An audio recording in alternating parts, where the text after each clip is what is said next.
Yeah, I thought I was big time. But You ready? I'm ready. Hey, who did the paradise? What's it say on them? Which one do you guys think? Did the last. Amy. Want to do it? Next time. Keith, you want to do it? Perfect. Okay, all right, good evening. I'm going to call the Centerton City Council meeting to order for June 11th, 2024. Would everyone in attendance please rise and join me in the Pledge of Allegiance? Pledge allegiance to the flag of the United States of America and to the republic for which it stands, one nation, under God, indivisible, with liberty and justice for all. Keith, will you lead us in prayer? Dear Lord, we are gathered here today to handle the business of this great city. Lord, be with those that were devastated by this recent weather that we had. Lord, some people will be fighting this for several years. Lord, be with those that are not here today. Be with them, hold them in your arms, and Lord, keep our loved ones safe. And Lord, thank you for the great people that we have that we call Centerton employees. Lord, we know that we couldn't get what we get done, and this wouldn't be as great of a city as it was, as it is, without those people. In your name we pray. Amen. Amen. Roll call, sir. Amy Rochette. Here. Justin Calgar, Here.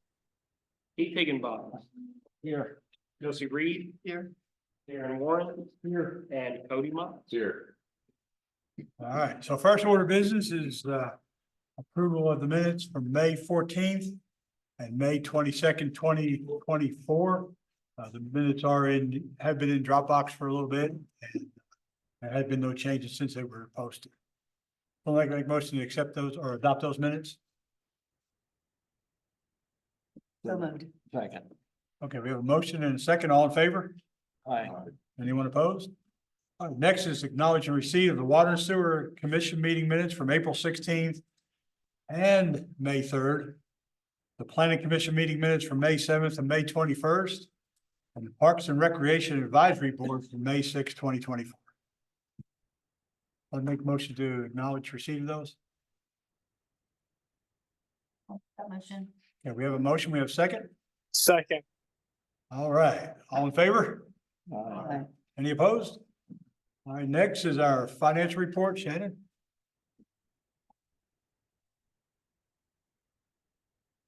Good evening. So we're 41% through the year and we're actually sitting really, really good right now. Our revenue is at almost 53%. And our expenses are about 43%. So we're sitting really good for the year. As far as the street fund, we're at 64% of revenue and 31% of expenses. So they're doing really, really well. Our ambulance services, for May, it actually kind of doubled what it did last year or last month, excuse me. It was at 15.9 last month and it's at 34.17.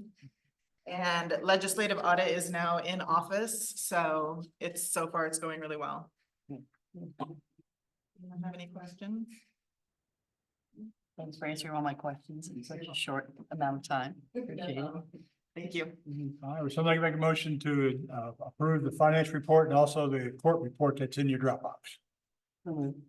Do we have a motion? We have a second? Okay. All in favor? Anyone opposed?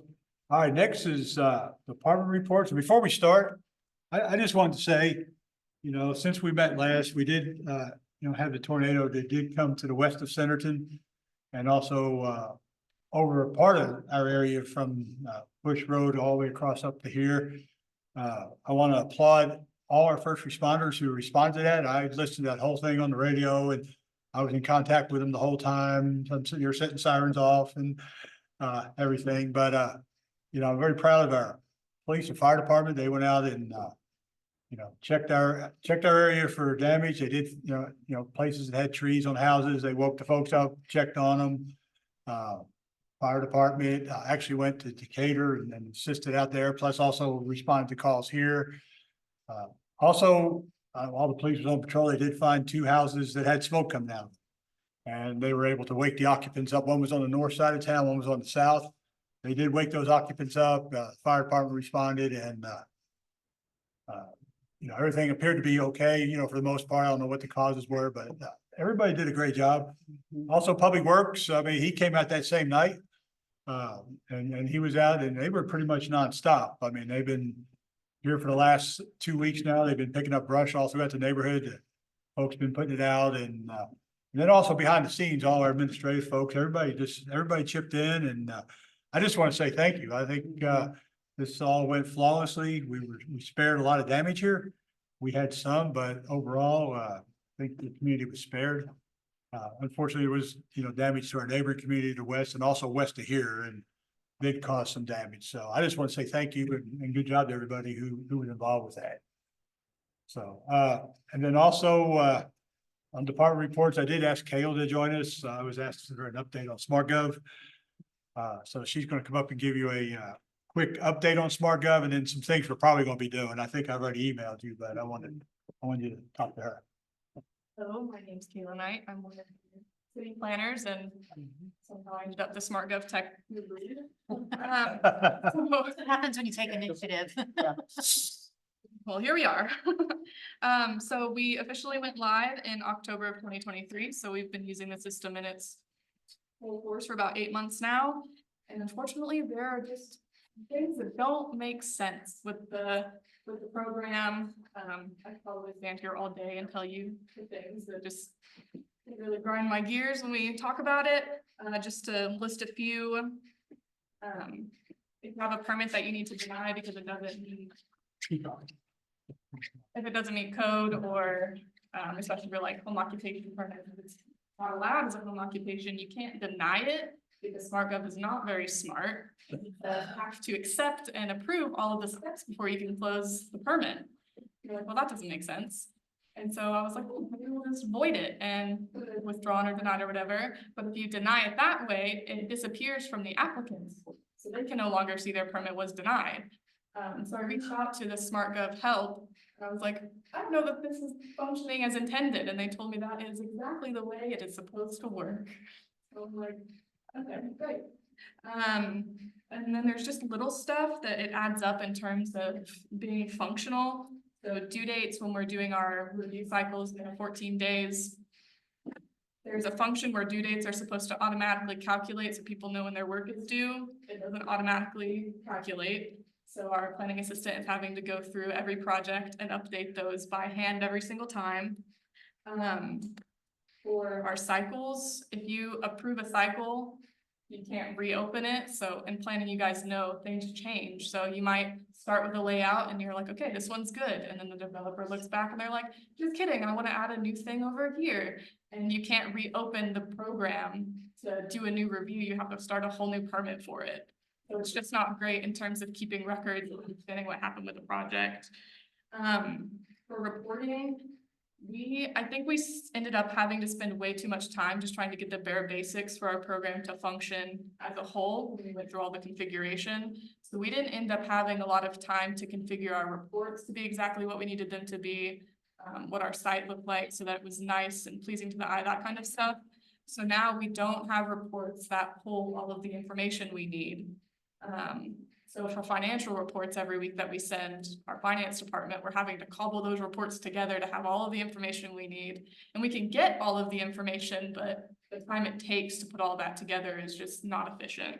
So I could talk about it all day long, but there's just a lot of reports and little issues that this program is clearly not built for the planning department or planning and zoning development aspects. It was really them just trying to shove us into a box and the program's just not built for it. So we talked to the mayor and he said that we could start looking to see if we could find a program that really fits what we need to, because at the end of the day, why did we switch programs if it's not any more efficient than the other one?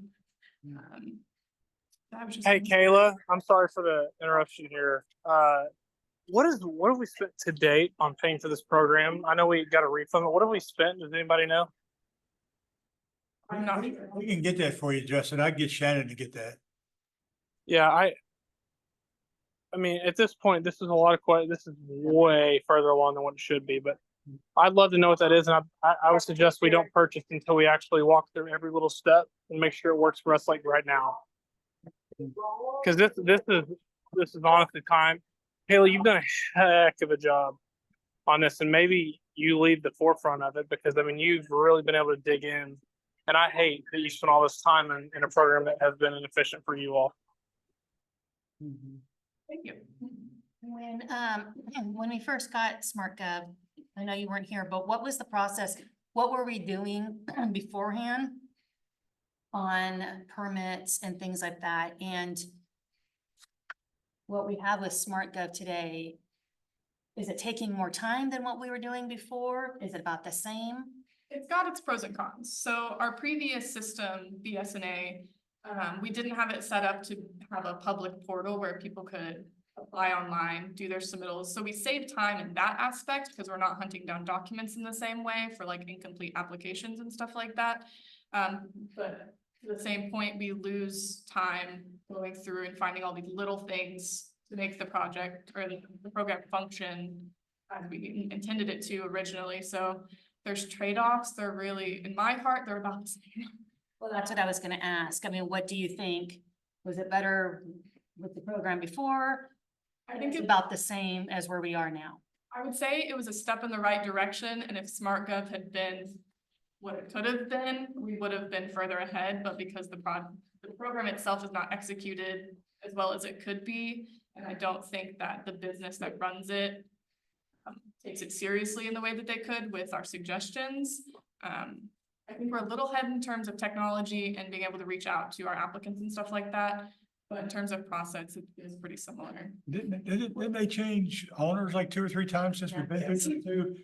I remember one Dude Solutions came in here, and now it's something else, now you're telling me something else, so Well, that's what I was gonna say. So Dude Solutions sold us, Brightly, or they switched to Brightly and then. but they sold us a package and we assumed, did they?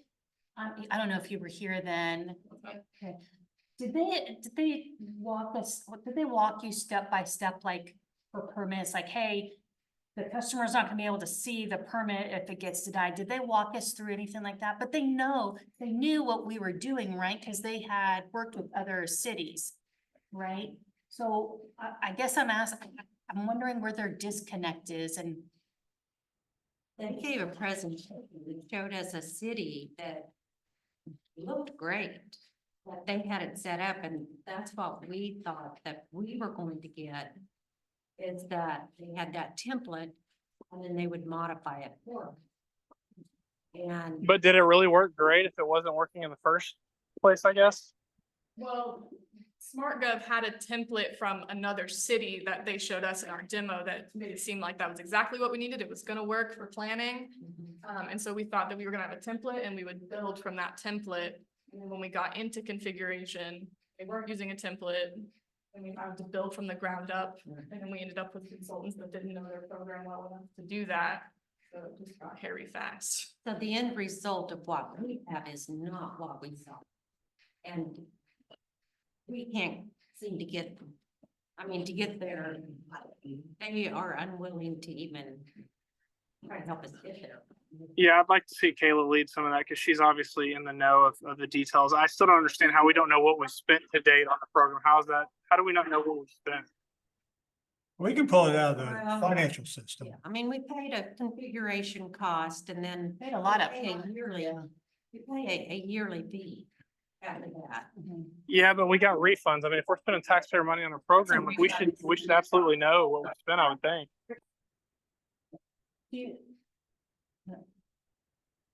I don't know, I'm trying to think of the right word to say it, because in my mind, it's almost like they did a bait and switch. And, well, people configuring, we were saying, well, that we were told that we could do this. Well, yeah, well, salespeople, like, tend to make things sound a little better than what you can actually do. It's like, Very misleading. I'll remind the council too, when we started this, they actually made a presentation to you. I They- remember they- that. Yeah, I think, Bill, I think we were heavily against some of the process, but I think Lorraine Yeah. said that they felt pretty comfortable with it. So I think I think we're, Amy, I don't know if you're going here with it, but it almost feels like they had a bait and switch. Like, is there something that you're getting at there? Like, do you think we need to possibly revisit Well, the yeah, I like was just wondering- cancellation? I was wondering if there's a way that we could prove, hey, this is what we expected. This is what we got. Cause I remember when they came in and I wasn't exactly happy. That was a lot of money. That's And a lot of money. we're not getting what Right. they promised. Right. I don't think that's fair. But I don't know if there's something, I don't know if we can prove that. Like, I don't know if we have anything that writing that says, hey, this is what you're gonna get. We don't have that. And typically, I would suspect in the contract, and I don't have it in front of me, but typically in the contract or most contracts, there's gonna be a clause that indicates that you're not relying upon any oral or other representation, that the agreement is within the four corners of the document. Right, is that, I'm wondering if there's anything in the contract that says, hey, you're gonna get this, you're gonna get this, you're gonna get this, you're gonna get this. I And thought this is what we have. Do we have anything like that? Do you know? I don't recall, when we had problems previously, I know that that we looked through it and as you all may remember, there was a right to cure section and we listed our complaints.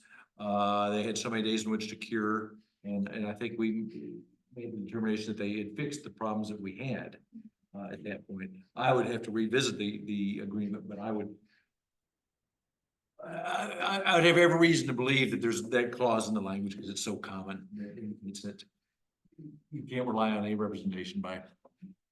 How do you guys feel using this program? If, let's say you guys were like, oh my gosh, this is awful. We wanna start researching another plane. And I know that's a pain for you guys to go through that whole thing again with some other company. Like, how do you guys feel about working with it? I mean, if you guys are fine and it's working for you as best as it can, and you're like, well, that's what we get. Like, how do you guys feel about it? I would say it's a constant heartache every day. Like, I can get a project through the process, but not without being like, I know this is weird that we have to do it this way. But we have to do this, and this, and then it'll work. Like, a lot of stuff just doesn't work. That seems frustrating. Yeah. It's so frustrating, and it's frustrating for It's people booming. like our other departments who aren't in SmartGov every day like I am and know the ins and the outs of it.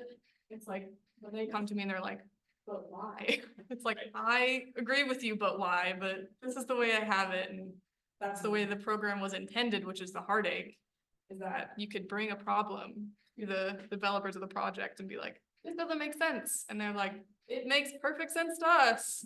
So, What does, I do think that Lorraine was pretty clear on the front end that it was not the best program out there, but we couldn't afford that at the time, so. and that was even, let's see, and that's what I was gonna say, if you look at a program that really functions, it specializes in planning. it's going to be very expensive. This is, for what we got, this really wasn't that bad of a price. but you're not getting what you wanted. No, So then it's relevant. You're paying for something that doesn't really help you at all. no, the only thing, it has helped with the departments being able to put in their comments and be able to see what's going on, because we didn't have that visibility before. So that coordination with the other departments has been good. It's been helpful as far as being able for people to go in and see the comments on the projects, the online portal side. But it is so fun to work with people. Is there any way to tie a number of hours being spent that shouldn't be spent working with it? You know, Yeah, like maybe even put like a dollar amount to it. Yeah. Like, hey, If you could apply number of man hours unnecessarily spent in it versus a system that accomplishes what you're looking for. How much money are you wasting working with a system that's not capable? Well, Cody, I think some, and I'm not taking sides, but without them knowing what another company would be, it'd be hard to say how many hours that you're losing unless you were using a company. You had a test on another company on how well that, I mean, it would work. Oh, no, I totally, it would be a true guess. I'm just saying if you know the needs of the system. And that, I mean, roughly you could maybe estimate some kind of, hours, extra hours or time being spent. That shouldn't be. So we weren't on the council just yet when we were going through the configuration. I've been to the council a few times now to talk about what kind of process this has been. So when we were going through configuration, I wasn't here when it first started. I kind of got into the middle of it and then was like, oh, whoa, this is kind of crazy. I spent a very, very long time getting the system even to where it is now. I mean, near the end, I was in 2 to 3 hour meetings every day for like 2 weeks. And that was with consultants. That didn't count any of the time that I had to take outside of that to make them little flow charts on how our system went and checklist and all the other things that I had to do to even get it to where they understood, because we ended up with consultants that didn't know their program and didn't know anything about planning and zoning. So I couldn't really put a number on it without going back to look through all my emails and meetings and stuff, but. Oh, yeah, and I'm not expecting one right now. it was a Something to. crazy amount of time, definitely way outside the scope of what we expected it to be. Do you guys know what Bella Vista uses? I don't, I that's gonna don't be, know. That's that'll be part of part of our our research. Oh, and I only say Bella Vista because I've actually worked on the opposite side for a contractor. I've actually been in their system and it actually works really good. Like submitting different paperwork and Yep. stuff like that. Might be the same one. I doubt it. I can't imagine. Well, I appreciate the update. I wish it was better because I hate to say, hey, let's start looking for another one, but I know Lorraine's been through all this and probably would not want to go through another change, but there's gotta be I something. know, but sitting it's around got there. It's gotta be. And it's gotta get better. I mean, I've worked for companies who have switched to brand new software and, we're talking $1 million companies. And it was not as big a hassle as this. I can pretty confidently say at this point, with how much I had to build SmartGo from the ground up and how to explain our processes, that I could do it pretty quickly with somebody else. Yes, it was, they just did not have a clue on what we do as a planning department and how the submittals work. They wanted to tie everything to a permit. They don't even do that. They just submit it, you approve, deny, and it's done. And that's not how our flow works. So It's not that every permit is cut and dry. You're gonna have to, we have multiple submittals. Everyone, it's not just approved by one person, it's multiple people. So. on the backside, looking at another company, you know what questions to ask up Right. front.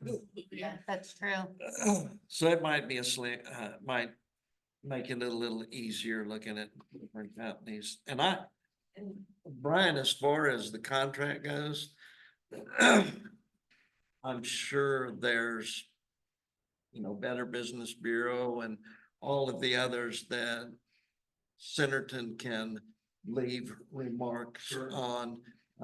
And there's nothing that they can say to stop us on that. That's, Unless there's something in the contract, which I seriously doubt, that there'd be any language in the contract that would. I don't think prevent us that's from. I don't even know that it An would be. opinion of our experience. I don't think that would be very legal, but And we're paying yearly, not monthly, right? Yearly. Yes. do we know, is there a get out of jail clause in this? That's what I'm getting ready to, I'm gonna send the contract to Brian to look at that. I'm sure there is. Most There of is them when are. we promise to take legal action. I've got and I wrote that to y'all earlier. I'm gonna get him the contract. Well, like I said, the one thing that I do remember is there's a right to cure Yeah. provision in there. So if problems that we're having, we have a duty of telling them. That they have been, right? Yeah. We're like a year past the due date at But this again, point. there's- I there's think a we should specific- go after. If you guys will recall, there's a specific email that this has to be sent to. So even though they're corresponding with tech keys or whatever, that's not the notice that they have to, that we have to follow. Well, we can send all the emails and the problems that we've had and that it's not being fixed and. But it's gotta be sent to the right. It have to be sent to the right folks, and then we have to give them so much time in which to cure it. And at that point, Can we do that now? Can we start? Well, we've already done that, right? Yeah. well, we did with those issues, and then we acknowledged that they were repaired or they were fixed. It would be nice if we could retain some of the functionality that you've spent all this time. So that when we find the right software for us, that we could just plug in some. Well, I know all the right questions to ask and all the right functions to make sure it works, so. Yeah. Learning experience either way. Yeah. And we gave it our best shot. I mean, so where do we go from here? My thought is like at some point we got to get pushy with them. This has been the worst customer service we've ever worked with. Like it's terrible. Like Amy said, I've worked in technology where we've done Fortune 1 company changes, and this is a dumpster fire. Kayla, you've done an exceptional job. First of all, bravo to the work and details that you continue to bring to us. I appreciate it. But I think we should probably look at another solution at this point. They have not. I mean, I don't know what else we should do at this point. Like it's costing us money at this point and the ability to do our job in man hours. And for 6 months, Lorraine told us that we're just unable to move along. Like at this point, like what value is it really helping us with anyway? Because at this point, we should start our own company and build out our own software, since that's pretty much what you're doing, since they have no idea. Was teaching them how to use their own software. All right. We can start charging them. Yes, exactly. I feel like that was mentioned a time or two. Oh, yeah, they Hey, definitely. for firewall. I think at this point, we have Brian review the contract and then we. Take the Motion on that or? Do to get out of it. Can you bring that to the next meeting, Brian? Or we may not need a new meeting. Well, right, well, I'm gonna need to figure out exactly what it is, because we're gonna have to be specific with regards to. When do we expect that, Brian? Are we need to wait a whole nother month to get an answer on this? I'm gonna need the contract, again first, but I would suspect, certainly by next meeting, probably sometime next week, I would suspect. This meeting's good, but Yeah. keep us up to date. All right. Thank you. Thank you. Anything else on department reports? All the department heads are here. Well, I just wanted to make a little comment, looking through the department reports.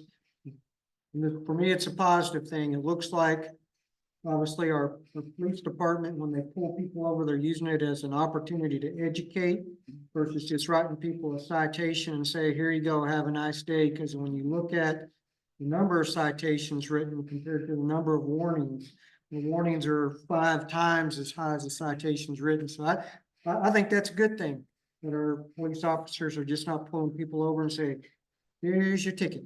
So, I mean, I think it's a good thing. I like seeing that. I think I've mentioned that before, so. Yeah, and that's good. That's one of the first things I noticed when I came on council.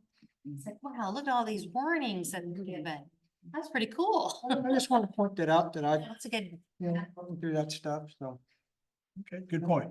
Anything else? All right, next is public comments. If anybody like to make public comments, please come to the podium and state your name, address, and you get 3 minutes. 3 minutes. Yes, come on up. Yeah, you can. Todd, you got time or you want me to do it? I bet we won't need it. Huh? I don't know if I want to keep the timer. I bet we're good. I think you won't need it, but Name and address. 1325 North Main Street.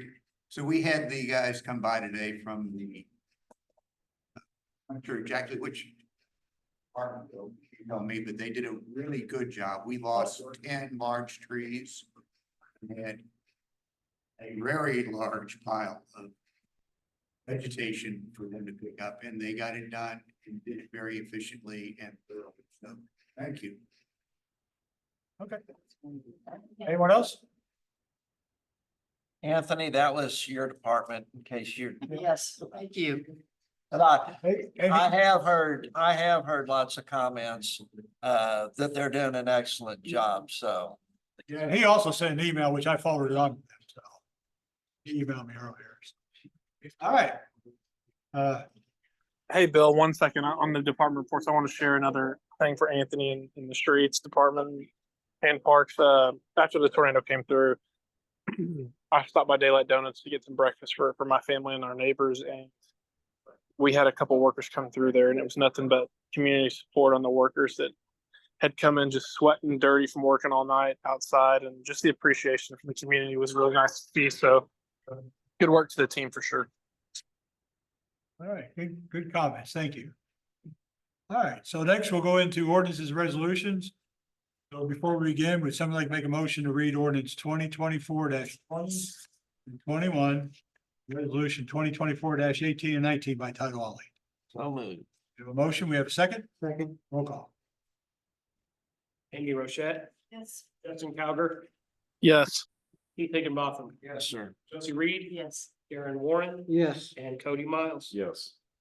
Okay, and would someone like to make a motion to suspend the rule to read on 3 separate occasions? Ordinance 2024-20 and ordinance 2024-21. So moved. We have a motion. We have a second. Second. Second, roll call, sir. Amy Rochette, Yes. Justin Cowger, Yes. Keith Higginbotham, Yes, sir. Josie Reed, Yes. Karen Warren, Yes. and Cody Miles. Yes. All right, so this first ordinance is ordinance 2024-20. This is accepting a right-of-way dedication from the Centerton Commons LLC. This property is located at 11301 West Highway 72, which is where the old soccer fields were. They did some track splits up there, and this is accepting a 50-foot strip of land as part of the track split. So any questions? Counselor. All right, City of Centerton ordinance number 2024-20 and ordinance accepting right-of-way dedication from Centerton Commons LLC for property located in the northeast quarter of the southeast quarter of section 28. Township 20 North, Range 31 West, City of Centerton, Benton County, Arkansas. Someone like to make a motion to adopt ordinance 2024-20. Missing the S in Mark. Oh, he typed it. He did it. We'll get it. Dennis. It's on the first page. It's in the title. Title. Okay, yeah, we can, yeah, just still sign it. I can fix it. I'll make the motion with the change. We got a motion? Second. Second, roll call. Amy Rochette, Yes. Justin Cowger, Yes. Keith Higginbotham, Yes. Josie Reed, Yes. Karen Warren, Yes. and Cody Miles. Yes.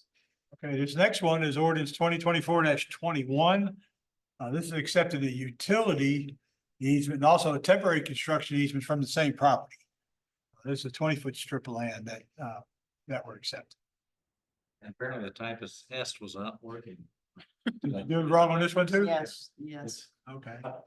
Anybody have any questions on this? Hearing none, Counselor? City of Centerton ordinance number 2024-21, an ordinance accepting a permanent utility easement and a temporary construction easement dedication from Centerton Commons LLC for property located in the northeast quarter of the southeast quarter of section 28, township 20 North, range 31 West, City of Centerton, Benton County, Arkansas. Sorry. Someone like to make a motion to adopt ordinance 2024-21. I'll make the motion with the same. And for the record, the attorney has submitted these to me. He typed them up. Usually it's me, but Todd just kept it inside. All right, we have a motion. We have a second. Second. Roll call. Amy Rochette, Yes. Justin Cowger, Yes. Keith Higginbotham, Yes, sir. Josie Reed, Yes. Karen Warren. Yes. and Cody Miles. Yes. All right, this next resolution is resolution 2024-18. This is an agreement with Burris Architect for architectural services for the Centerton Police Department. This is part of the expansion from the bond issue. So we did put out requests for qualifications for the project. And they received 9 submittals. And the chief, the captain, and also our architect, our engineer, sorry, They huddled up and, they interviewed 3, and this is the one they selected. So we are asking for approval of that. And it's Burris Architect, who also designed the police department in the first place. And Cody, you need to add anything, or did I catch it? Okay. All right, any questions? Can I ask a question? You said they had 9? They had 9, They had 9. yes. So I just have a question. So what made you go with this company? What was the driving decision? So the driving one major decisions is one we have. 2, his fees are a lot reasonable than a lot of the big firms. We had some of the big ones that also, that it's like a did for the community center. But 2, we also don't, with us he's already got all the drawings, he's got site plan, he's got a lot of things that help expedite the project instead of having to do a bunch of those things as well. So a lot of those 2, we have done previous business, and he already has all the knowledge of it. Are they local? Right, okay. Any further questions? Not hearing any. Resolution number 2024-18, a resolution authorizing the mayor and city clerk as representatives of the city of Centerton, Arkansas, to enter into an agreement with Burris Architecture, Bentonville, Arkansas, for agricultural services for the Centerton Police Department in the city of Centerton, Arkansas. Only make a motion to adopt resolution 2024-18. Can we have a motion? We have a second? Second. Second, roll call, sir. Amy Rochette, Justin Cowger, Yes. Keith Higginbotham, Yes. Josie Reed, Yes. Aaron Warren, Yes. and Cody Miles. Yes. All right, this next resolution is resolution 2024-19. This is an interlocal agreement with Benton County regarding EMS services. So currently, and I've asked Matt to come up to explain a little bit, but currently we only service EMS inside the city limits of Centerton. And Benton County services the EMS, Pafford does, out in our fire district. A lot of times when we get to the calls, we're there, well ahead of the ambulance. And what's the driving force behind this is a couple things. First of all, the response times are not very good. I mean, they are falling within the so-called averages, but he'll give you an example of an accident we had 72 Main. It took the ambulance 45 minutes to get there from Rogers. Yes, and actually, I think we end up just transporting the person ourselves. Another situation we run into is, we go out to county and say we go to the county resident and we have to administer drugs or supplies, masks, whatever they do, those like splints, all that cost is on the taxpayers of Centerton. We don't get any reimbursement for that whatsoever. We don't get anything from Pafford, so we just have to buy the supplies and restock the truck. This will enable us to get that. Plus also, we do have an out of town rate for the county. I think it's $100 more overall. But you can add anything I missed. Oh, Big thing that we're doing is trying to just make it safer with all the boundary lines. Most people think they're inside the city limits and they're really in the county, and so if we can just make it safer, but also keep the fire truck where they're not on scene for as long, the ambulance don't have to wait. Plus we can get all the reimbursement that we were able to get for, because the engine was doing it basically for free on supplies, so. This is just something we've been working on for 2.5 years, because this was one of the first fights we started with. Since we got the ambulance service. They were taking, the way they were coming up with the averages, because 20-minute for critical and 25 for non-critical in the county. Well, they were taking and averaging that out. They weren't looking at run. So if Gentry had a run that was 3 minutes down the road, we had one that was 45 minutes, but when they averaged them out, it was meeting their criteria. So we had this massive discussion finally after all these years of one, so. and just for perspective, just so folks know, all that area in the blue is our service area. That's the county service area. Yeah, that's what we do in the county. The white is already city limits. So it's the blue. Just so you know, I didn't know if folks realized how big our fire district was. Just to give you an idea, we ran numbers from when we started the ambulance service in January 30th to 23, the beginning of April. And it was 125 runs for the ambulance just in the county. Wow. So what made them, how did we arrive at this decision finally? Giving them all the numbers? Improving the response time. We got. And my understanding is it's already been through the court, they approved there. Since he has he signed, then the county judge, we may even have a copy of his signature on one of them, but it'll go through the CAD system, update, and we'll automatically start doing it as long as you're good. Okay. So it's effective. This is great news, by the way. Good job. And The biggest stress of the whole ambulance service. Yes. Got it done. yeah, 20 minutes, even on an average, 25, I think the court meeting, they said it was taking 25 minutes and all of the JPs and the judge were like, oh, wow, that's good. That's good. Yeah. I don't think somebody sitting out there in the county that waiting on an ambulance and seeing Centerton's firefighters and paramedics sitting there twiddling their thumbs because they've done everything they can do but transport. And what happens is when Hafford ambulance gets there, they bring the stretcher, they put the patient on, and then they put him in the ambulance and they transport. After sometimes we've sat on scene for, well, fire department has sat on scene for 45 minutes. And that's taken away in case there's a fire. We have cheated this about probably 10 times since we've started. So, okay, guess of alternatives in the county. So, But I mean, it's, the only thing it is these guys with the fire department, they're there to protect and to protect life, just like the police department serve and protect. That's basically what our fire department is doing. And it's hard for them to sit there and watch a patient deteriorating, waiting on transport to get there. So, I mean, I have heard, no, you'll back me up on this. There have been patients that live in the county that have driven to the fire department or been brought to the fire department or brought to our city limits so that Centerton will go pick them up. that's a lot. Wow. So, We've had them all the way from Gravette, Decatur, Sulphur. Wow. So, I mean, it's, don't know the number of those, but there has been several. but I can tell you that is on Matt Yes. and our fire department. Because people think that much of our fire department, so. Yes. Anybody have more questions? Thank you. Thank you. No more questions, Counselor? Excuse me, resolution number 2024-19. A resolution approving an agreement of understanding between the city of Centerton, Arkansas and Benton County, Arkansas regarding EMS services in the Centerton Fire District.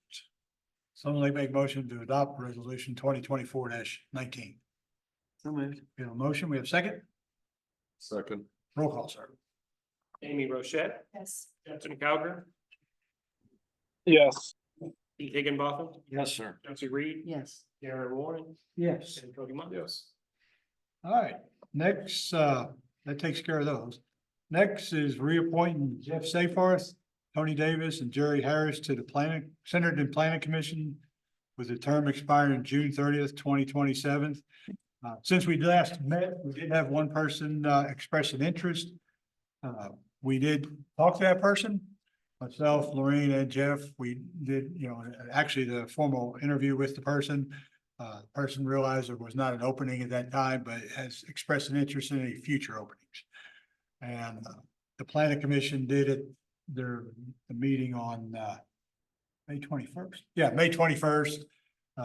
Did make a motion to reappoint these three to the planning commission, or make a recommendation to me to reappoint them.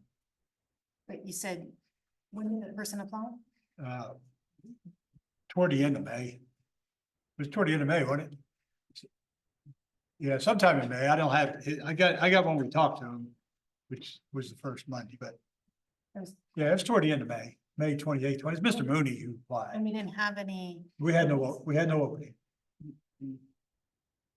aren't we gonna have an opening? No, not unless you create one. you know, the planning commission made the recommendation to reappoint them. The bylaw says they can do that. So that's what they've done and, you know, Mr. Moody just, you know, basically stated if there's a future opening, he'd like to be considered for it. Is that correct? Okay, I'll make sure I got it right.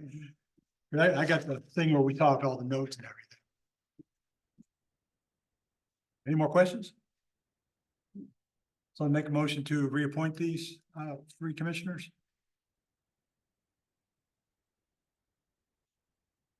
Okay, we have a motion. Second. So I'll do a roll call, please. Amy Rochette, No. Justin Cowger, Yes. Keith Higginbotham, Yes, sir. Josie Reed, Yes. Aaron Warren, Yes. and Cody Miles. Yes. Okay, thank you all. All right, let me get over here to this next one. All right, this next order of business is to approve a moving permit for a manufactured home. It's going to be placed at 8405 Bates Lane. This was heard at the last planning commission meeting with a recommendation to approve it. By our code, the council has to approve the moving permit. In order for them to do that, property owner, which is in this document, has provided insurance for any liability, any damage caused. This is a 2021 manufactured home. It's being moved from Greenwood. And my understanding, it's replacing an old one, correct? Yeah, it's replacing one that is already on the property. So he's just gonna take one out, put a new one in. And, you know, the property owner was at the last planning commission meeting and they heard it and they made a recommendation to approve it. And I think at some point, we're gonna probably change the code where we don't have the council, I think the planning commission will end up approving these, but it's an old code. We don't get many of these that come through, but we do get them once in a while. Any questions? But remind me when it will be inspected as far as from a building perspective. After it's moved here, right? I don't know what's gonna be done. Yeah, after it's moved here, he'll need permits for electric.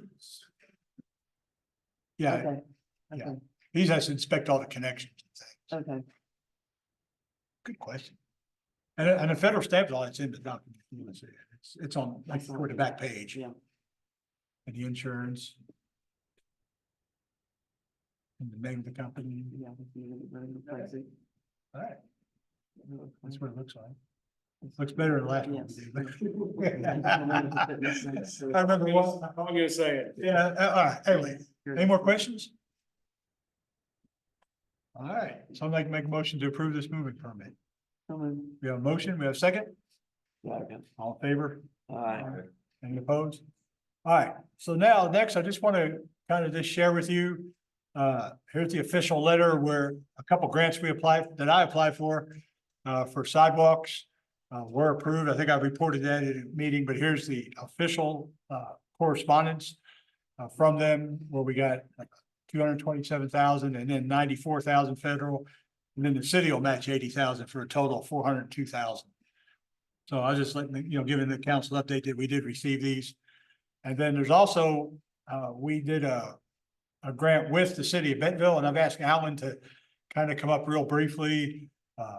They asked for an additional 461,000 or 577, but it's 461 federal money and then a match of 115,000 for Greenhouse Road, which we would pay half of that. So it'd be half Bentonville, half Centerton. I just want to let you know we got it. But I was asked for an update on Greenhouse Road, so I've asked our engineer to do it since he's been actually working our main point of contact for Centerton. I have bi-weekly meetings with the Bentonville point of contact and the engineer hired. We have the environmental plans done. They've been at RDOT for 6 or 7 weeks waiting for approval. That's all we're really waiting on for moving forward with once that's done. As soon as we get that back, they advertise to get an acquisition agent. On all the properties, we did get the plan updated to where we were taking backyards before. There's gonna be no taking of any of those backyards, but there will need to be construction easements to get in there. Part of that's the utility relocations. That the power poles, some of those gas lines, water lines, and needs to be moved. There's existing utility easements in a lot of those backyards. back there, so we just need to get those temporary construction easements with that. So right now, the construction's been delayed because it took much longer to get the environmental plans completed because of changes being made to ease construction, move things out of backyards, and then it's taking a bit longer to get. So we're delayed a bit, and also it's not that bad because we did get this money. That's about half amount the money we originally requested for the utility relocations and the property acquisitions. So, This may be a dumb question, I'm sorry if it is. They have to take down like their fences, their back fences and stuff like that to get to everything, or? most likely, it's going to be taking down the fence completely, doing the utility work, putting the fences back. How do you contact them? That's where we're gonna get the right of way acquisition agent, is that they will contact every single property owner that's affected. To go over, hey, here's what the plan is, here's the acquisition we need. On some of these, there is some properties that we need right away. Like where the roundabout is, will take more. On some of the edge lots where we aren't able to manipulate the plan, we'll still need to get sidewalk. But on some of these other ones that, we don't need this is the temporary construction thing, utilities we're gonna be in. To have all those where it's already described and kind of show them that, the right of way acquisition agent does that. And it will be the same for everyone impacted, because it's again, the same contract between, we then will have the same one doing all that contact, same company. With all the, talk about all of this, I wonder how many are already aware of what's gonna happen? Any idea? Really the contact would be from the public hearings that we've had, that we can't go start talking to anyone until we have that right away, or the environmental approval. Yeah. So, Wasn't more of a question, I guess I wonder how many people know that's gonna happen. I assume most of them, because a lot of them were here for the public part, and they were very happy when the original plan had taking of a lot of that backyard. So that was one of the big goals, is still, we're not doing that. We are, move that to zero as much as possible. So I'm sure a lot of them are aware of it. But again, we can't actually go and talk to them specifically until the environmental plans are clear through RDOT. Another question, with all this money, is this enough? Or, okay, I was gonna say, it doesn't sound like a lot to do all I that. mean, the top bold number is the total funds granted already. That's with the designs and work we're doing. There was another million, I believe, we originally requested for the acquisitions and utility relocations. But I remember, I think there are 11 separate utility lines on the greenhouse corridor because of the two cities. Two electric lines, two gas lines, two phone lines. So there ends up being a bit more relocation than than originally proposed. So some of that, like the water main, is gonna be incorporated as part of the plan. I've got a question. Some of this might not have been as bad as far as acquisitions go. And I don't know where this question needs to be directed to, but why wasn't Greenhouse Road expanded like it was at Quail Ridge on, what is it, Creekside? There was no, the developer wasn't required to expand the road. I mean, like if you go south on Greenhouse and you hit where Quail Ridge started, there's basically another lane already there. And if that would have been done with that subdivision, there wouldn't be near as much that was having to be taken. And I don't know where that fell through, but I thought that was something that was being done on all new subdivisions. Is that something? But yeah, that's all with the adjacent agreements of when we do developments. But this was, I'm not here. The right of way was obtained the same as Well Hollow. We did our side, expecting them to be able to do their side. as far as. where But the road is not widened on our side. Right, for Creekside, there was a fee in lieu. I believe it was like $377,000. Creekside put in for their road project. So they put the money into the city funds. And then But it was because the road would needed to be improved the entire way, so it was to go towards the project. It wouldn't have done, the road needed massive reconstruction and they didn't want to do just that part. And we still had that side to do. But we did it on Quail Ridge. I understand. So can I, Decision. that was- Can I ask- Director at the time requested that it be in lieu. so can I ask that we no longer do that so we don't end up in this? We are trying to do as little fee in lieu as. Well, I think on Yes. road widening, whenever they do their part, I think it needs to be just like it was at Quail. And I understand Bentonville decided they weren't gonna do it, that they were gonna do it on, Featherston. Instead, they did improvement on Featherston, which I think Greenhouse gets a whole lot more, but Oh, that's, yeah. Well, and what really hurt the project also is where they put the utility line. Yes. The big holes and then Yes. it's. that could have been put right in the back of the fences. Exactly.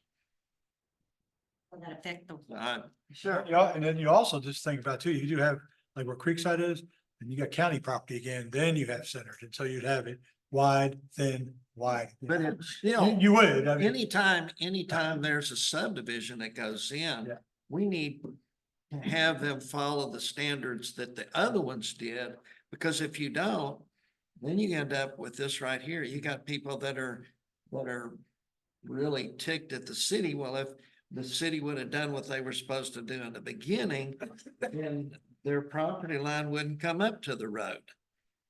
Well, it's not to the road, but I mean, it's close enough. So. I mean, There's also, there are situations where we might have 500 foot of road or something where it's harder to do a little patch of road Mhm. than to wait until if we know a project's coming along and put that towards it. Mhm. And that's where we have Alan now to make that decision This is or also, recommendations. Greenhouse is still such a unique one because it is the border between Centerton and Bentonville. To where, It's a three ownership. so we, now it's coordinating, with what we're doing. Where there's another one where our property line intertwined, leaves, in and out of both of us down Motley Road. And we have it doing the same updates on that road, so we won't have those where it's off and all that. Again, what's driving it and push some of that center line of the road further to the west towards those backyards is the isolation from those tall power lines. Mhm.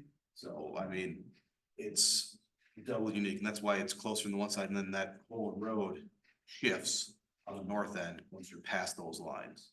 So, I mean, it was the decision to put those there, which kind of impacted this. So we had the right of way we needed to where it wouldn't have been as much impact.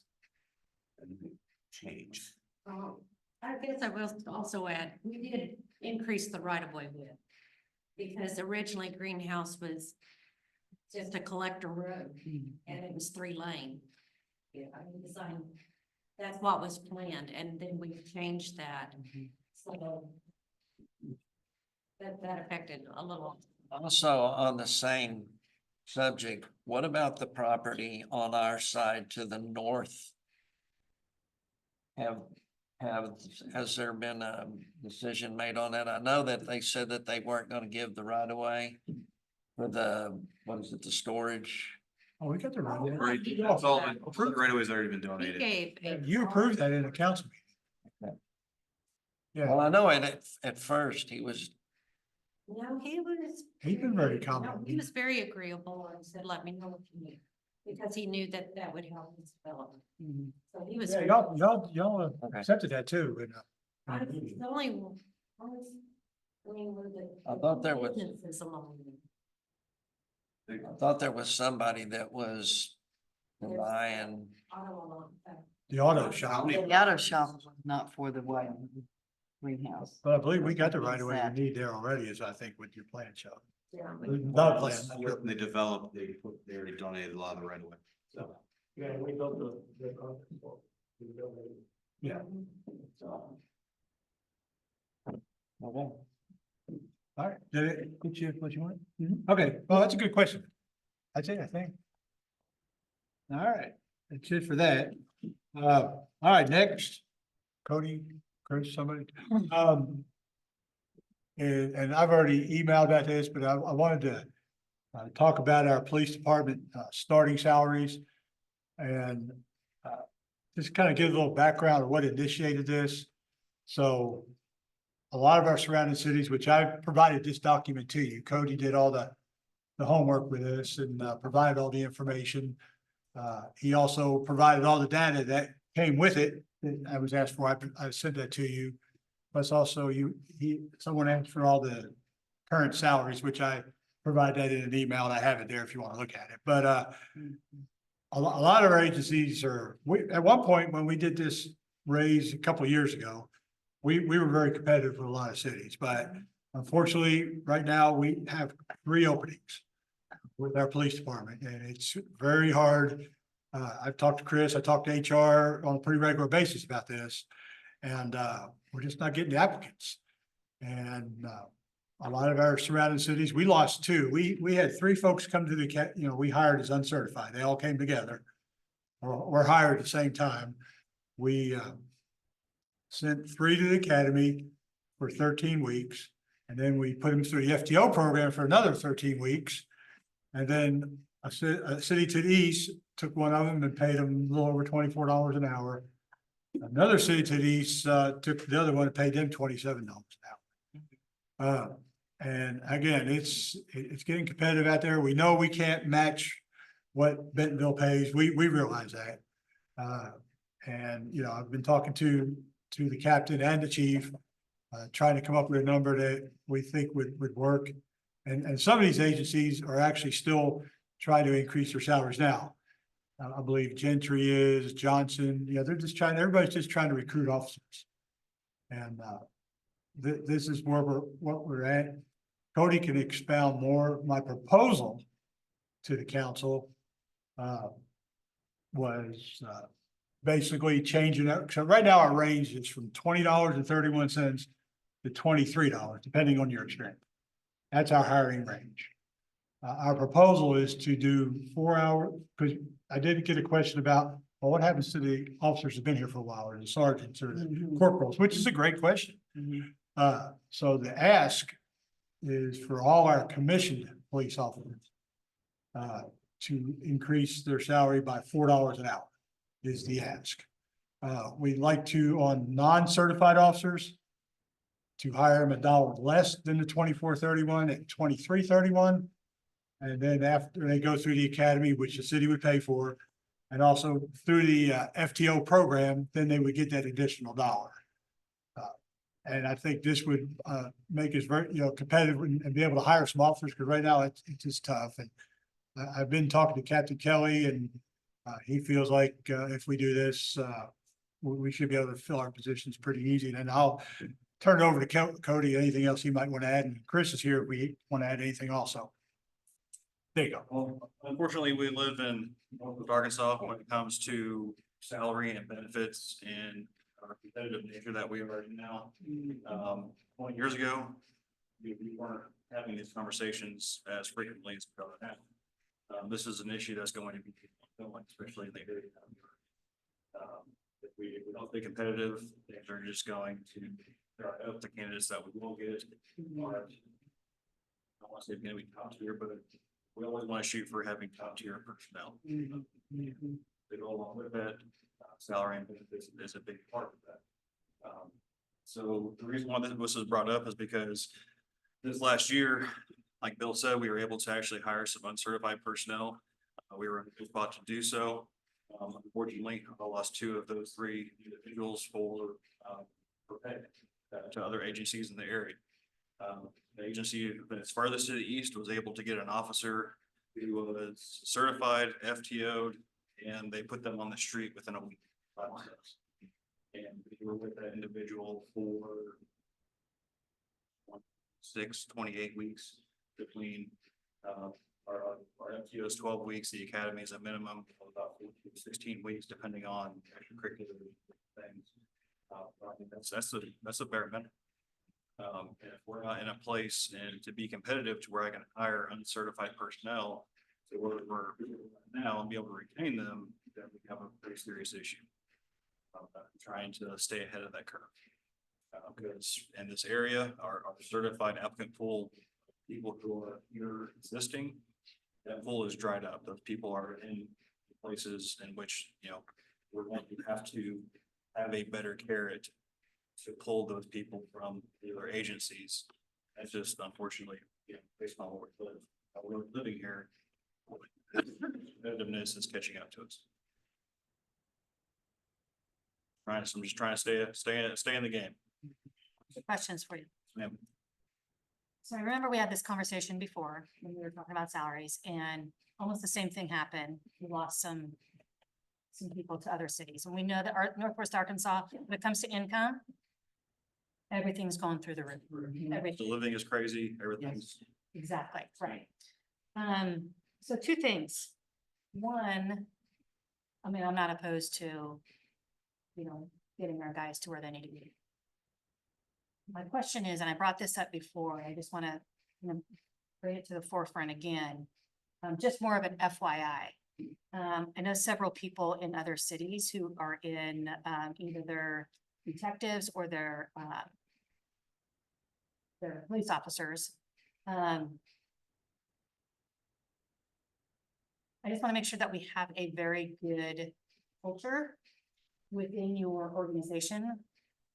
Because I always stick up for you guys, but I hear from other places that there's not, and you know what I mean? I'm not going to get into rumors and stuff like that. I just want to make sure, from what I hear, I just want to make sure that we have a good culture in your police department and we're not losing people. I haven't lost an officer due to a culture issue. I've been losing officers either to private sector or to other agencies for. And I've even lost officer. I've lost one recent officer to because of salary. The salaries are. You can't compete with No. us.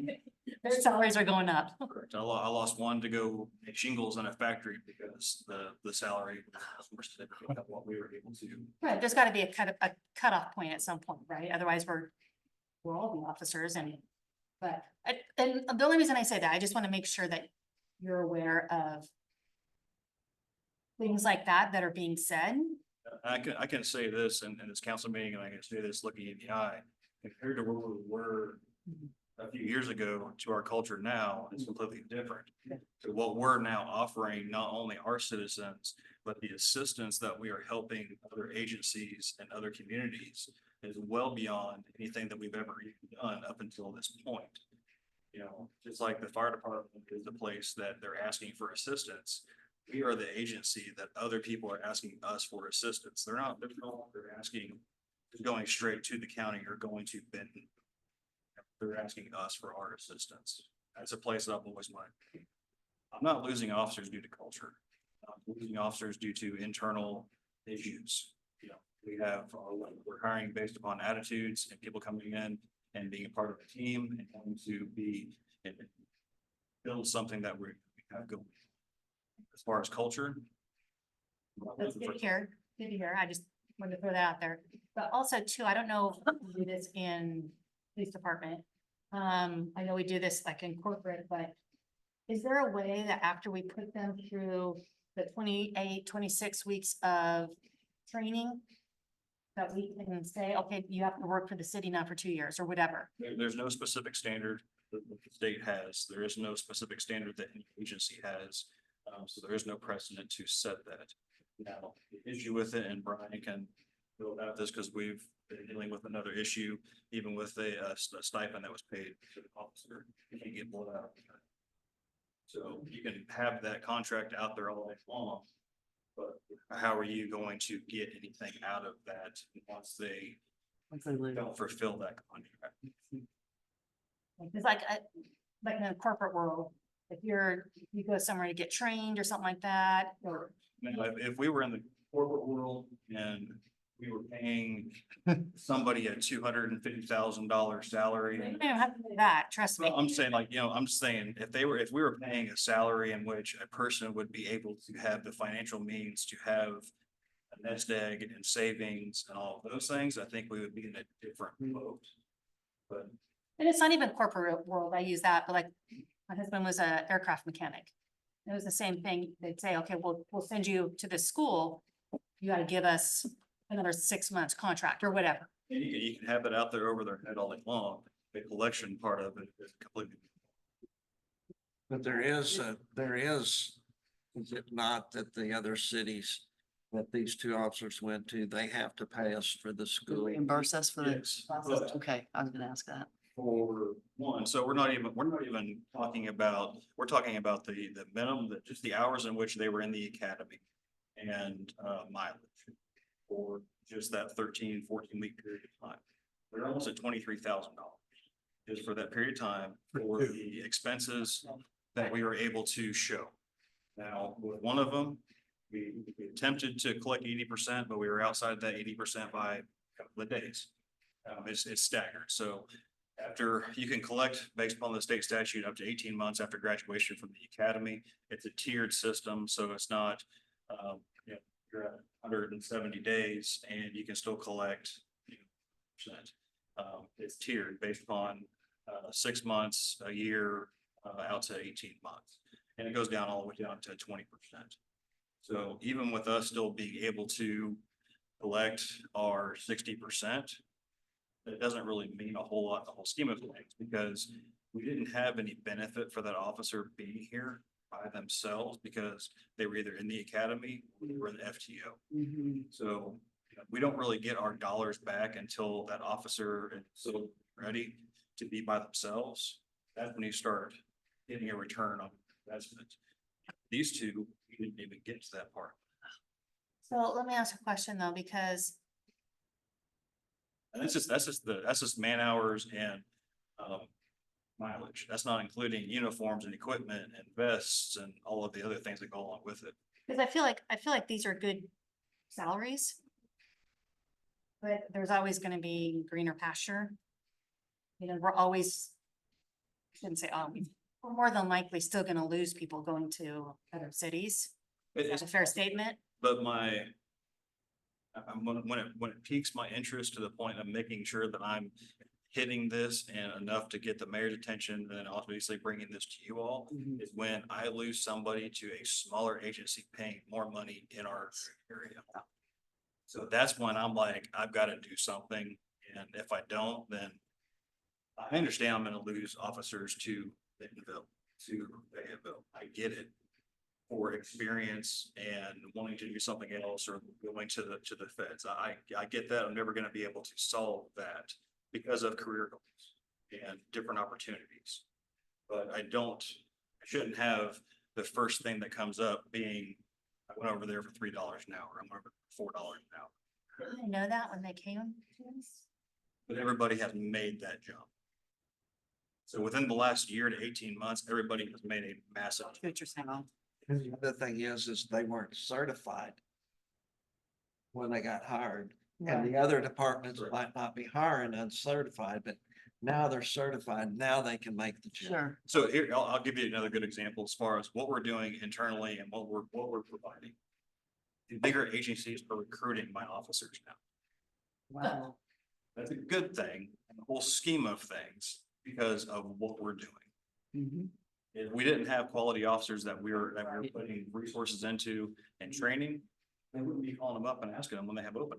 Well, where I was going with this, is there something that we can do, like some other kind of incentive And that's something that's, besides pay, like, hey, I know we talked about, the bonuses and all that, but. and that's where we have to work on those things. And I know I've had this discussion previously with council in the past, is that each one of us, as far as our departments, need to have an individualized incentive structure, because yes, I believe incentives go a long way. And it depends on all sorts of things. This doesn't even include the incentives. The incentives at some of these places are crazy, even beyond Like what? salaries are. Share? Oh, I mean, education pay, I'm getting paid $3,500 a year for having an education.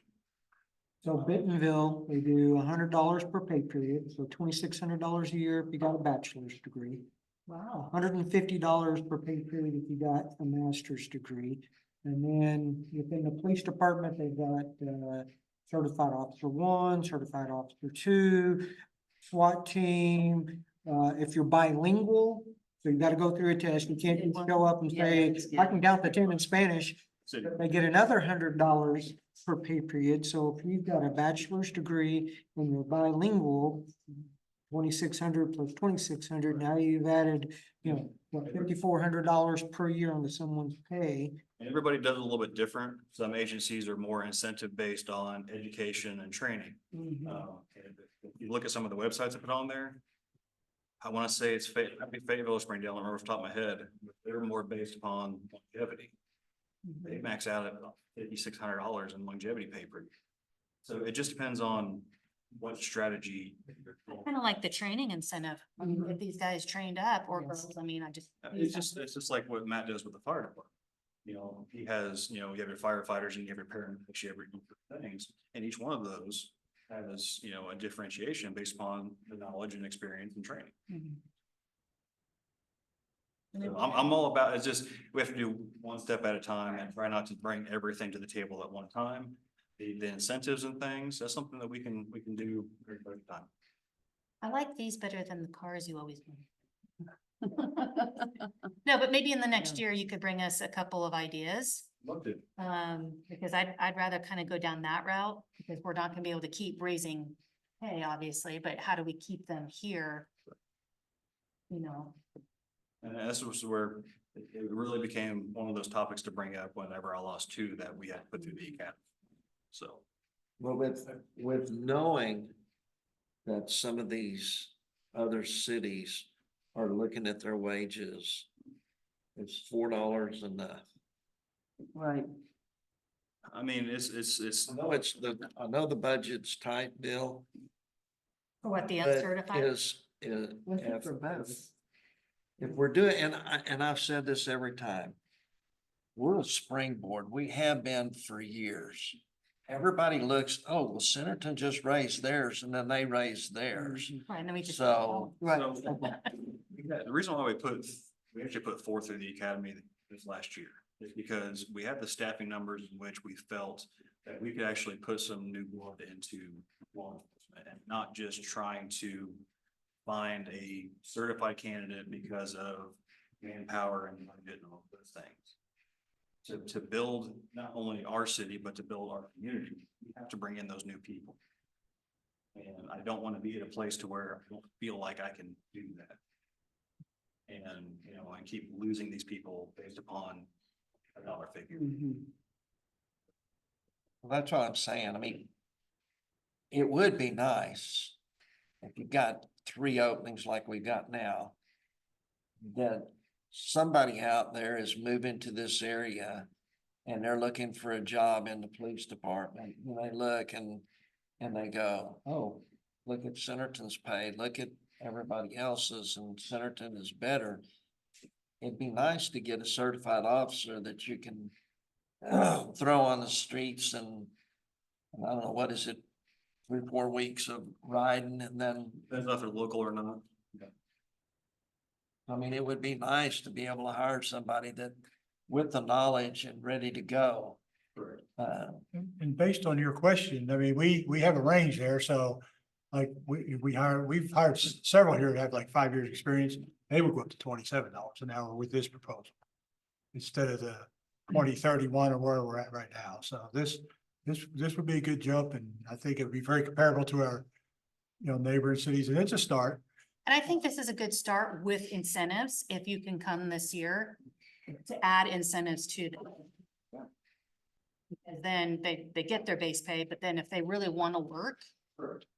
Yeah, we have STEP program. We also have certification pay. So there's other things in there, SWAT and, but. Well, I think the incentives too would Yeah. hopefully keep them here also. Sure. It also provides an incentive to when you're here, to actually go out there and do more with the better. Correct. You get quality officers rather than just the bare minimum. Mhm. So I've looked at the municipal league, looked at what they're proposing for Centerton, then there's another site you can go to, govsalaries.com. And if you're a government employee, basically, if they report it, you can go look at anybody's salary. I know we know what our city employees salary, but if you wanna go see what a police officer in Bentonville makes by name, you can go look it up. So what I've seen is what's being proposed is very reasonable. I get, so the $4 an hour was gonna be for all of our certified officers, or it's just some of them? Look, All commissioned police officers, all of them. every one of them. So how many is that? 191,000 is what it come to. There's 23 Was that- positioned. Oh, we have 32, don't we? Oh, is it 30? After we're fully staffed, yes. 32. Okay. That's everybody, that's, patrol, admin, SROs, detectives. That's from top to bottom. That's chief down to the newest person that's making 41.53 an hour. Yes. Yes. Cause I was just thinking, that's basically if we use a typical 2,080 hours per year, that's over $8,000 per person, so. But some people, Like I said, we discussed this there for quite, me and the police, we felt this was a fair figure to, one that the city could afford, and also I think we could hire people with, and It gets us, I think it'd be a big morale booster too, because we don't, I don't know if there's people still think about leaving over money. We don't want nobody to leave it all. We have a great force and what would be try to keep them all. my goal, I would like to be at the top Mhm. with everybody else in the county. Where would I realistically like to be? I would like to be at least with Bella Vista, and I would like to be the highest paid smaller agency in the county. Because that's the agency in which we're growing. That would be my want, because we're growing something here. We're not just staying status quo. Well, and I'd like to say y'all taking care of everyone and not just lowering the minimum, and whoever's impacted by that's impacted and they get changed. I've lived through those, and Yeah. if you're above it, no one gets touched, and things get out of whack. So the fact that, it's gonna be open to everyone, I think definitely the right. And to be done, then you get the inversions, and Yeah. that does affect your morale pretty bad. Oh, yeah. So this is a step that we thought would be an appropriate ask for. So when I'm trying to ask for the moon and the stars, I'll ask for the moon for it. And That's for the moon, and send over your and stars. to correct what I said, this would be for all commissioned officers, $4 an hour across the board. Except for non-certified, which would be $3 an hour. I don't think we have anybody, only one guy's not certified. Correct. But he would still get $3, so. At some point, so. And then basically the same thing after As he goes to the academy, finishes up, he would get the $1 too, and be like, with the rest. Any more questions? Anybody else? I think that's a good start. So with And some, hopefully. so would somebody like to go ahead and make a motion? With the proposal as presented, for our starting salaries. And then also for everyone else, a $4 per hour per commissioned officer. can we break that into two things? Sure. Can Yeah, we do the you base can make a salary? motion to make it how you want. I want to break it into two things. Okay. I'll make a motion that we accept the proposal that we have here for the new base salary for certain officers, because I'm fine with that. Okay. Second. We have a motion and a second. Is there any more discussion? Let's do a roll call. Amy Rochette, Yes. Justin Cowger, You still there? He's on a roller coaster. He's not on there no more. He's a winner. He dropped off. Keith Higginbotham, Yes, sir. Josie Reed, Yes. Darren Warren, Yes. and Cody Mudd. Yes. All right. Thank you all. Thank you, chief. Well, hold on, he's got a second. So I know we need Oh, to keep our officers that we have, we gotta pay them some more, but we're already gonna start taking base officers and almost paying them what people experienced up to 5 years. I don't know if I'm comfortable for, but at the same time, I'm struggling because we gotta try to keep the good officers that we have now. So that's, Are they at where they're at based upon the tenure? The ones that have reached higher points than others? 10-year promotion, those sort of things, yes. The ones that are at the 2150, those are the officers who we hired. And 23 at the $20.31, and that's just with their increase in 24. So that's just the. So that'll bring them up to 25 something. Perfect. Yeah. And that gets us in line with what a base officer in the area that it's being. Where that came out, trying to be a little bit ahead of the agencies that, took some of our officers. The one is now is $24.64. Until they hire the officer. I was paying them. But we do need a second motion to increase everybody else to $4 an hour, right? And then Or- the one $3 an hour, right? Well, that's already in the start. Okay. I think we're okay with that. I don't think we have the completed motion yet. Darren started. to- Yeah, he got one and that was the first, that was just for this, right? For the. So we need a second one for what the current. That's answering your question. I'm one person, I would think $3 versus 4. I know it's only $1 an hour, but that's a lot of money to it. If we got 32 officers, times $4 an hour, that's actually $266,000 increase in the budget. Now everybody getting $4 an hour. Well, that's just. It's only a half a year. Yeah, it's a half year. That's just, that doesn't include FICA, state. But you're looking at 6 months, It's a half a year. half year, it's not full year. Yeah, this year, and then if they get a typical 4%, 5% raise at the end of the year, on top of what we're giving them right now, too. 23 is the max right now?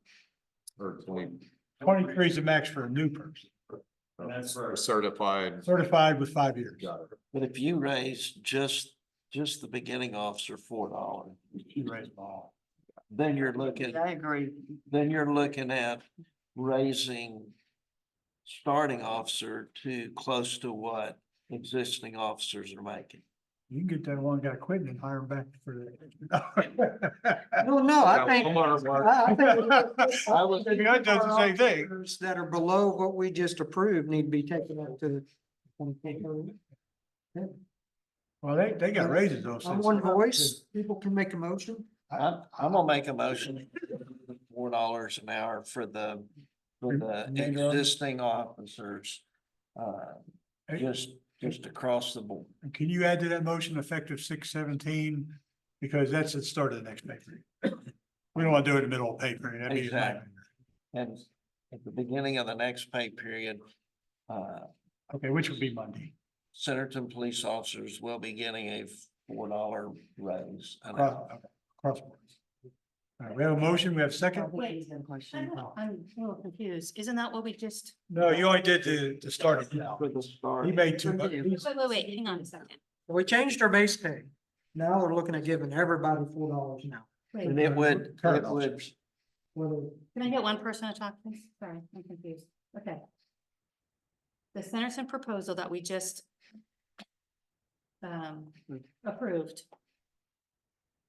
These amounts right here, that will be what The newly hired officers. newly hired. Yes, Got you, okay. newly And you're hired saying existing, we want to bump up. $4. That's what his motion was. so I'm just. Which would be in line with this. So I'm just saying that every officer, including, and it will not be on top of what Darren just said, so that this is leaving out since we didn't do it as a whole. This is just providing the same step for For the existing rest of the officers. personnel. So, And reason being is so that we don't get the inversion in our salary. Exactly. so as an example, we've got a sergeant making $30.96 an hour. So, 34.96. so if we give them another 4, then that now goes up to 34. So I get these officers down here, 2153, they need to be bumped up, match what we just passed. But now everybody on top of that, you know, somebody making 34.10 an hour is getting ready to make 38.10. Might want to look at that salary study a little bit more and see what the other cities are paying sergeants too. I'm sure it's going to be the same. Yes, so on the salary study, now this is just the average for the sergeants. It is $32. He's already above. At 34, you know what I'm saying? No, he's below right now. So. Now, that sergeant that is, Right? I was doing the math on the salary study, I didn't know if Darren had looked at the. All of them. It's broken down between sergeants, lieutenants, officers.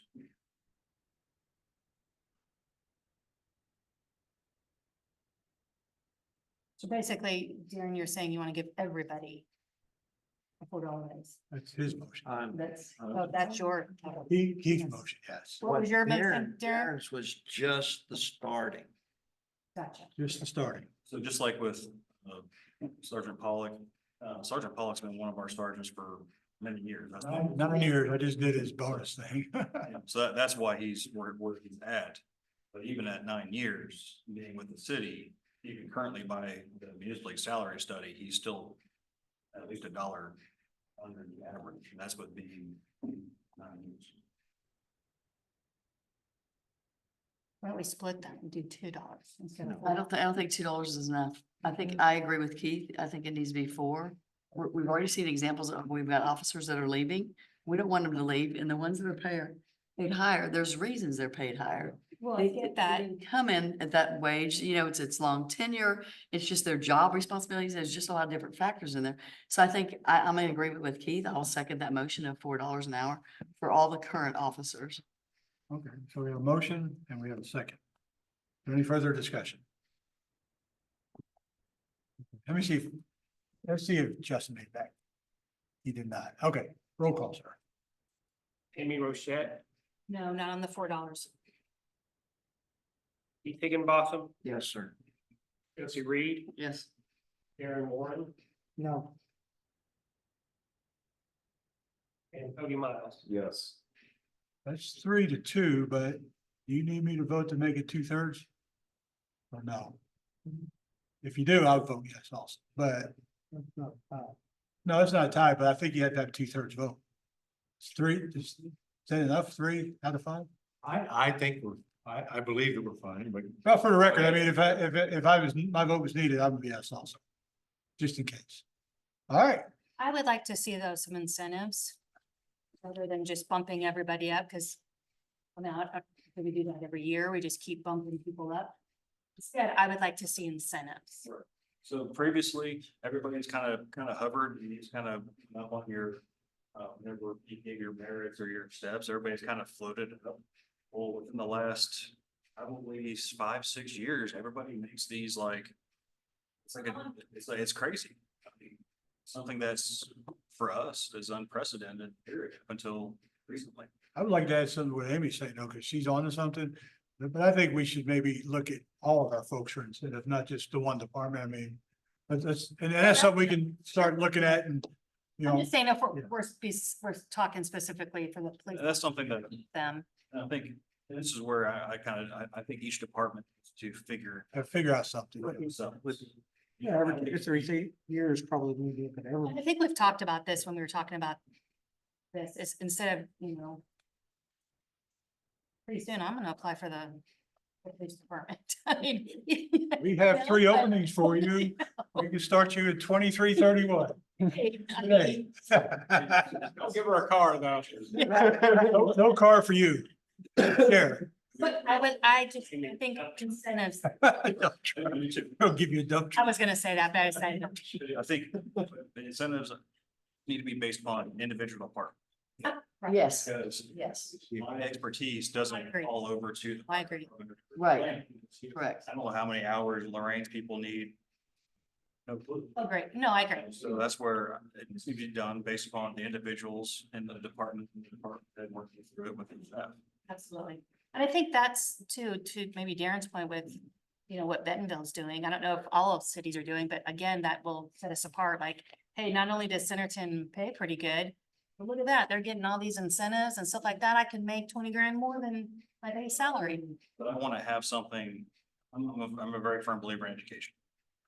Having an educated police officer is better than having an uneducated police officer. What we do takes a lot of tact, a lot of rational thinking, problem solving, all of those things. And education does more than just give you a certification. It shows that you're dedicated to something, you follow through with things and do all those things. But having an incentive just makes it even much more.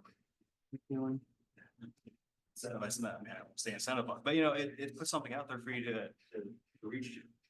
So I just want to know that I think incentives would be Absolutely. great for your. Totally on board with, So, 100% support all of it. Cool. So thank you, council. As far as culture, believe me, I got two guys behind me and that's. You got three people. Yeah. One came in. You got Ty there too. I'm talking about LT and Cap. Oh, okay. So that we make sure that we stay ahead. All right, thanks. Thank you, council. Thank you all. All right, Rob. All right, next is, Rob wrote you an email, which I shared with you. We're having a difficult time hiring a building inspector. Her workload is, as you can see by the reports that I give you each month, is just not slowing down. He did have 2 openings this year. We had a clerk's opening, which we just promoted someone from the finance department. That's why you see the opening in the finance office now, to take that position. But he's still having a difficult time hiring an inspector. He's had a couple people talk to him. And actually, there was one from a sister city that moved here from out of state. And I'll let him talk about it. He told me all this, but I'll let him discuss it with you. Well, we've had this out there for what, a year and a half. Yes. And we've had applicants, but they can't qualify. One of the toughest things that we've got is to obtain your electrical license as an electrical inspector. Prior to 2014, if you were a licensed electrician like myself, or you were an existing city inspector or you performed electrical inspections, then you were grandfathered in. So when the state implemented the laws, the administrative regulations for the Board of Electrical Examiners, state of Arkansas regulations. When they did that in 14, they put one of the problems with it is you have to have 4 years of experience documented working with materials and methods used in the installation of electrical equipment and facilities, or combination of training and experience as the board may approve as being equivalent to that is specified in I or 1 through 2 above. Such an event, the board may impose training requirements in addition to the annual continuing education, which we do 16 hours every year. And the other one, number 1, was your licensure by the Board of Electrical Examiners of the state of Arkansas as a master or an electrician, or made by the state of Arkansas as electrical engineer. So, in order to do that, we started out at 50. And there's just nobody I know. And I've talked to folks from Bentonville, I've talked to folks from Bella Vista, I've talked to down across the state. And everybody's kind of almost in the same predicament in trying to get inspectors. On our retirement age. So they're kind of short. But this is Northwest Arkansas. As we see and go to the grocery store and everything else and Station is familiar. Yeah. try to purchase a home, which is upwards of $400,000 now. In the Skyline report, I think we had, last year alone, we did 2 more permits than paid them. So we did more residential permits. We are the 6th fastest growing city in the United States. Been doing this for 20 years full time. Out of that, I contracted to work in the water and sewer department. I started out at 38,000 20 years ago. And my tenure that I've been, you know, and it was a couple of years, we didn't even get raises. So, I mean, I'm here to ask you for that, so I can get that individual that has that license. Because you're not gonna get anybody at $50,000. That's just the way it is. And the problem is there's no way to obtain that. That 4 years I was telling you about. We were talking at the last session last year at our electrical inspectors training. And if you don't have that 4 years, you're not gonna get it. Plain simple. I know of a licensed electrician that actually had to document 4 years. He's a licensed electrician by the state. And issued him an electrical license. And he still had to document that she'd been doing it for 4 years, which is insane. And there's no path for them to succeed in this. There's no test. They even told us that if you went and got an ICC inspector license as an electrical inspector. Yeah. That wouldn't honor it, because you don't have that 4 years. This is what goes through state legislation whenever they. Can I see that? Cause I'm confused, cause I thought if you went to COLAR, which is a 2-day course, you get your electrical inspector. That's your continuing education. No, that's not your license. I looked this up on the state website. So that's the state statute, you can tell me that? This is it, right? After 4 years to be just an inspector, we're not talking about. Get it. That's part of the qualifications you have to have. Turn in on your application in order to be issued an electrical license. The continuing education, 16 hours every year, you have to have is to keep your electrical license. Because when I looked at on the state website, they had continuing education. COLAR is coming up. You go to COLAR, it's 2 days, plumbing inspector, 2 days, HVAC inspector, 2 days. And plumbing and mechanical, well, that's a whole other different deal, but they are different. They have tests. Trying to figure this out, the 4 years versus just going to a weekend course. To the You club. go to the weekend course, you take the test. That's not the course. No, there's no test. That's what I'm telling you, there's no test. I was going online, filling out the application myself to get the inspector license. And I stopped because I didn't want to submit the $50. So. That comes for your continuing education. And COAR says, hey, show up for 2 days and get your test and be an. That's your continuing education there. No, this wasn't continuing education. This That was is- the electrical training school. That's exactly what I'm telling you.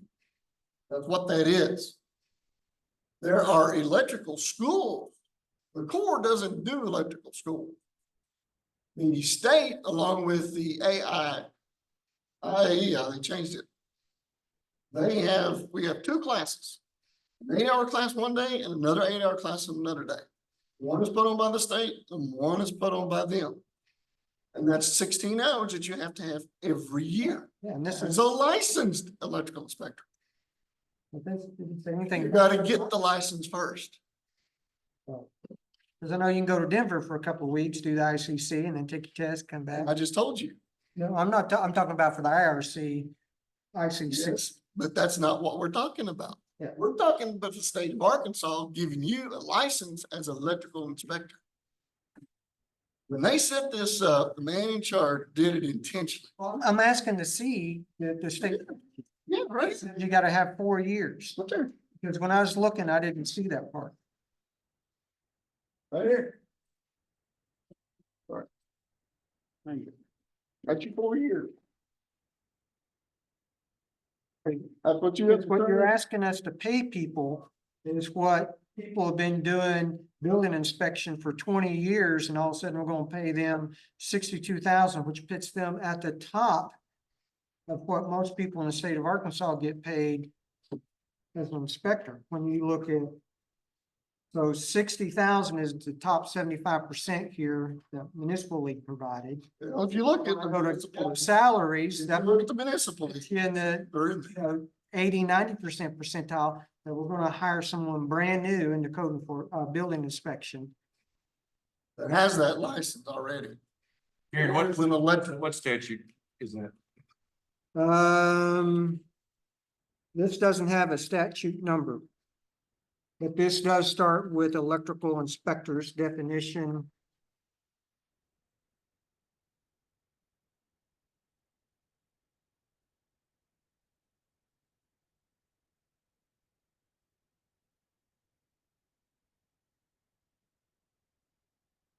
Hey, Todd, while they're looking at Justin sent a text that he had to drop off because he's getting on his plane. So that's why he's not there. He just texted me. Oh, okay. I didn't see the pop, I didn't see the pop up. Been watching my texts and emails, just thinking about. Just so you know why he's not there. Anyway, that's your qualifications, that's what you gotta have. But there's no means to get there. David Gray, who's the head of the state and the Department of Labor for Electrical Division. Even in the class, like I said, he stated if you go get your ICC, it's still not gonna get you your 4 year. I did, I asked the question, I said, well, then how in the world are we supposed to obtain that? Well, they could go to the electrical college where the electricians go and go to class there. So I'm supposed to send them to an electrical college now to pay for that. And they'll become an electrician. They're not gonna come to work for me. No. But I can't put anybody in the field that doesn't have an electrical license. Right, It tells you right in there. yes. You cannot perform electrical inspections without a state electrical license. I was looking at that salary study too, and I If think you go to number 3, it says at the end of this one, 4 years, or a combination of training and experience as the board may approve as being equivalent to that is specified through, in such event, the board may impose training requirements in addition to the annual continuing education. Is that the training that I'm talking about that you go to for 2 days? No, Because that's the problem. See, it's just, I know other people that have been. because that's what I thought whenever As I did. inspectors after 2014 that did not have that 4 years. State. There are inspectors out there that it took them right at 4 years to get their electrical license. After they were hired by a municipality. But they cannot perform electrical inspections. Now, what the state said they were looking at was a associates type or journeyman type apprentice program. Like South Carolina does. Well, I told him in the class, look, we did this close to 30 years ago. As a plumbing inspector, you were hired, you took a test, you were hired as a plumbing inspector in training.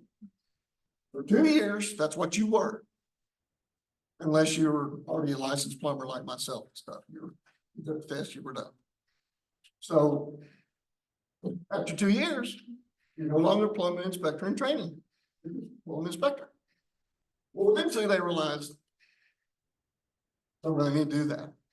When you train our inspectors, we need to train them to inspect, to read the code, understand the code, interpret the code, and know how to inspect. And so they did away with it. And that's what I suggested to David. I said, at least do something where we can get a license in their hand where they can go out and they can train with us. Because if they can't do electrical, because we do everything. They can't do electrical, they're no good to me. Not one bit. So yes, I've had electricians approach me and I've had other inspectors from other cities approach me about the position, but for them to move over, it would take more. But that's also what I'm finding it's gonna take to get somebody who has that license, who can get these qualifications and get it. So, I don't know what to tell you. I mean, but we're tired. And, we have earned a lot of money for this city over the years. 2 years ago or a year ago, 2 years ago, we had almost 1.4 million. The year after, we were almost at $1 million and we're on track for that. There's 2 of us. Can I ask a That's question? number 3. So what's Sherry making, like 68 say, so now, and how's all of a it- sudden, a new person's gonna come in making just a few thousand, It's actually more. a few $1,000s less than her. But again, that's just the industry. That's part of it. So I don't know if Bentonville's gonna have an issue hiring somebody, but they're advertising right See what theirs is, and that's ridiculous. $22 an hour? now is what they're, Yeah, $22 an hour, and it's still out there. But Fayetteville has a position and it's $30 an hour. So Fayetteville has theirs at $30 an hour. Now, if you look at the municipal, chart, and you look down and you see some of these, you'll see that. Can't see it, it's too small. I can put Well, I it, can read it to you. You know, Rogers has some that's 68, 58, 57, 50, 47, 45, 49. building inspectors on the one municipal got, starts at, Those three. 44 and goes up to I 60. don't think you can read them. can you? Bella Vista is at 62, I'll zoom 82, in. 62, 62. Oh. That was one thing that I discussed with the one up there was that, you know, they try to keep it consistent. They would bring everybody in at the same deal. And from what I understood, the last one, in order to obtain this, to get somebody, when they had to advertise, they had to up it. And that individual come from Louisiana. And I'll add to what he's saying, when you look at Bella Vista, I zoomed that in, so you might be able to see it now. Bella Vista looks like they got 4 inspectors and they're 62, 62, 83 and 62, so. Well, I was just gonna ask, the way our city is growing, I've been thinking this for years. Yeah, I don't know what the is. How are you guys doing all of this with 2 people? Why don't we have 4 people? Well, but he's been trying to get this. This is one reason why. But my We've got point the is though, positions. why don't we hire another person then and have 4? No, you don't, no, we don't need 4. Really? I run very efficient. You even said it's 6th fastest growing. You don't think? It we is. need another- Having more Yes, projects in but Fayetteville. You gotta remember that I do most of it. I do most of it. I know, and that's a lot. It is, and I'm getting older, I'm getting tired, and I'm getting I'm on grouchy. the side, I'm I know. But I'm here tonight, and you know, that's why we came a year ago with the position. Yeah. You know, cause yeah, I Okay, then let's, do it, we but. need to put another opening out. A part Well, time. we- No, so in another year, when we're even growing more, we'll have that other person. So just Yeah. think. I have to, saying, that was yeah. set on the position this year, never advertised for. We approved the position 2 years ago, was never advertised for. But we gotta advertise. We gotta He's advertise. advertised it. What are you talking about? He's advertised. I asked, and I said, we ever gonna hire an inspector? Well, I was told nobody was advertising for it for over a year. I posted. Yeah. We had that budget, right? Did we use the budget? I posted on Facebook. The budget 2 years We had a ago. website at one point.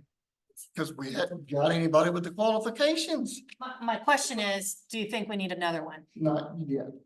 Because we have the clerk now, we're gonna have another clerk. Oh, okay. So that's gonna take another big lump. Okay, that, So then you will have, Sherry will be there in the mornings to go through that stuff like normal. But she's not gonna be doing the processing like she has been, which is a major part. okay, so she'll be out doing more inspections. Yes, Okay, it's gonna lighten the load. okay, that makes sense. All right, to get the clerk in there. Now, speaking of Sherry, I mean, this is a 20% increase for where you're offering it. Is there, you know, like we're doing with the police department, with the $4 increase No, across the she's board? fine. Okay. She's fine. Now, she will, since you brought that up, you know, she's gonna be supervising the department. So in next year's budget, Sure. you'll have a little bump. Yeah. But at her current salary, she's doing good. Okay. She's good. Maybe just to kind of get you up to speed, a couple years ago, we did a salary study, just to make sure that, you know, we've had people where they needed to be. Yeah, it changes constantly, so, especially in today's day and age. Exactly, you know, you know, here's the thing. You know, I was glancing at one of the, or architecture. Did you pay attention to what hourly is for their, clerk? $45. Then your office manager, sorry. Well, yeah, we're in the wrong business. Right. I know, I know. You know, that gives you something now, that person may not be making that, I don't know, but Sure. we're paying that if we have those extra deals. So you've got the dollar market and you got us, folks. And, you know, I wish it was an easier way, but right now there's not, and Well, especially with Northwest Arkansas, there's been a lot of articles lately about how the price of everything is going up. People move in here. Yes. We have more millionaires that live here than we did like 5 years ago. I mean, it's gonna keep going Yeah. in that direction is what. you're not gonna have somebody typically, you're not gonna have somebody move here for, it's not gonna happen. Plus, in Teachers are even home, having that issue too.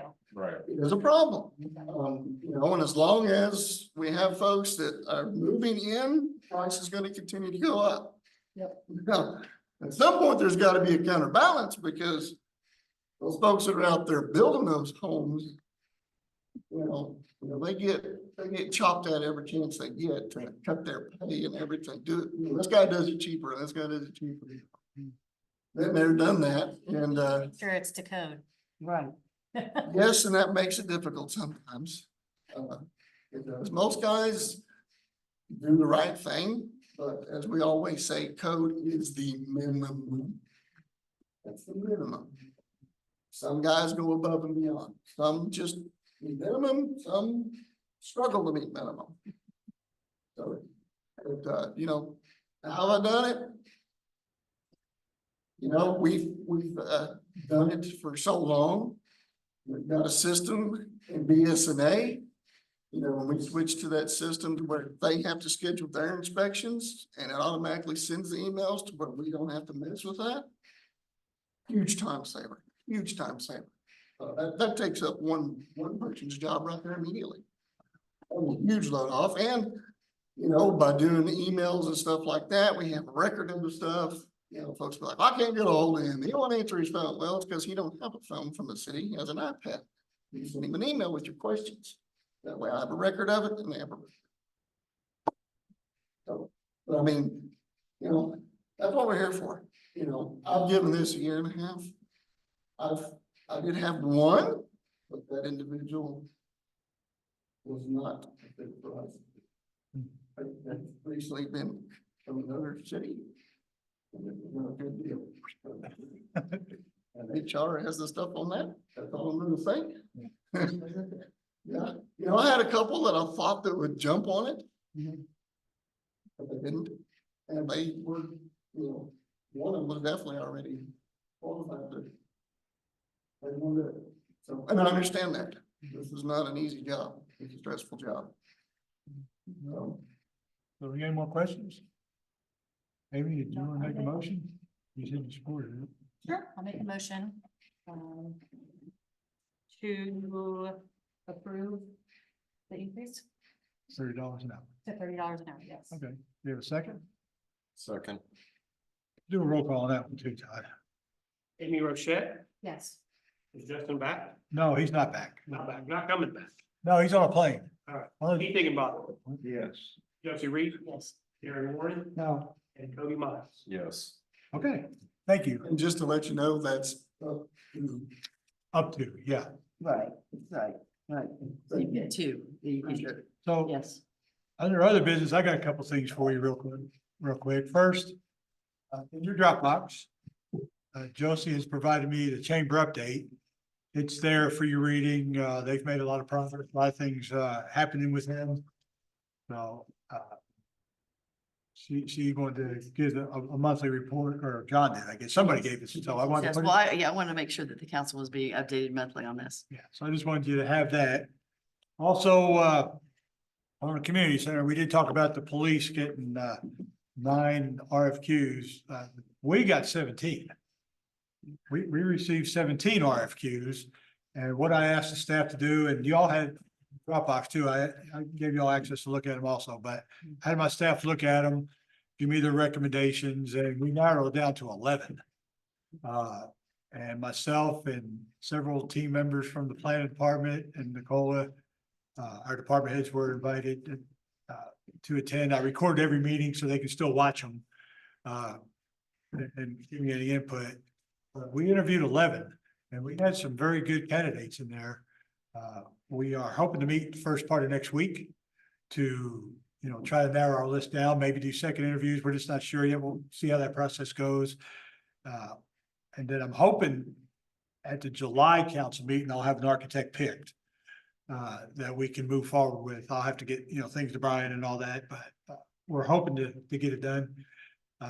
Seen a lot of good ideas for this. I mean, especially for pools, there was a lot of good options and, maybe just some nice things. So I think it's very doable. I think it's going to probably work within the $26 million we have. So I'm kind of excited about getting that going. And again, I appreciate my staff sitting there and we had a lot of them came in, brought presentations. Every one of them had a PowerPoint and they did a good job. Also, last thing I have is, I know we've talked about Highway 102B, Main Street, everybody's favorite road. So I just want to give you an update. RDOT did call me. They called me and they're going to give me something in writing, which I will share with the council when I get it. But they did reach out, the request we made to, maybe they widen it then and improve it and we take it over. They ran the numbers. They felt like that was not cost effective for them to do that at this time. However, they did say we could partner with them, which means we would have to pay part of this. Sure, they're good at that. Yeah, so, but they're gonna send us proposals. Their estimate was about, I believe it's 16 or $17 million to do it. They said 6 million, a little over 6 million was right away to make that happen. So they're gonna send me their deal back. We'll look at it. I will also say during the open house that was here, that several folks attended, I did get to speak to Philip Taldo. He's our highway commissioner.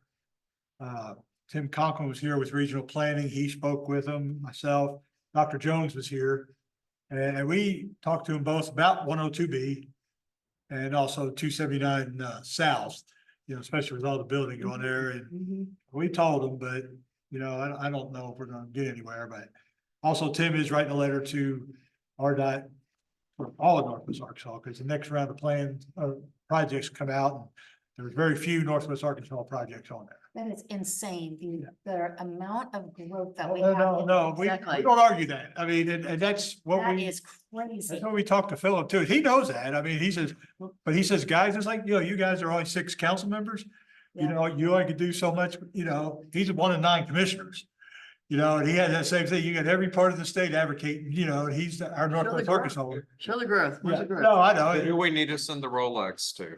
Yeah.